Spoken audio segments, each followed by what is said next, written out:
Peppa Pig and George were having a great time playing in the backyard when suddenly it started to rain. Soon, Mummy Pig came out and told Peppa and George to go inside. After they got into bed, Mummy Pig left the room, but the sky began to darken. Peppa decided to get up, but when she looked out the window, she was startled by a strange figure. The figure was staring at her from outside the window. When she went to tell George, George mysteriously disappeared. Peppa looked out the window again, and the figure was gone. But soon, she heard an eerie laugh. Turning around, the shadow had entered the room and was walking toward her. As soon as the light turned on, the figure disappeared.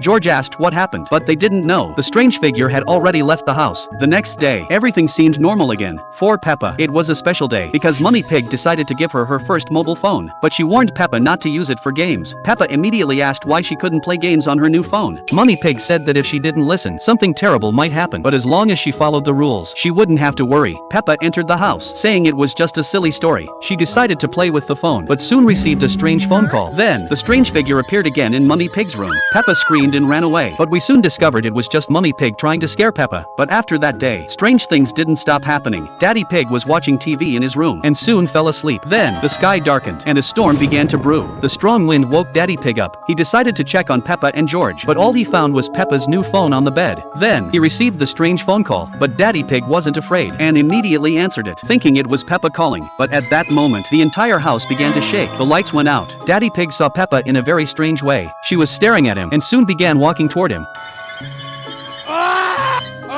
Clearly, it was a nightmare. Peppa asked if he was okay, but the next day, when Peppa and Mummy Pig left the house, they encountered a truly disturbing scene. Except for Peppa, everyone else looked unusually strange, and they were walking toward Peppa and Mummy Pig. Peppa told Mummy Pig she needed to go wake up George and show him what was happening. When she went back to the house to call George, Mummy Pig followed closely behind, saying those creatures were getting closer. Eventually, they broke through the door. Peppa's family jumped out of the window and escaped, and managed to get to the car just in time. But as they drove away, they realized that one of the Peppas was much taller than usual.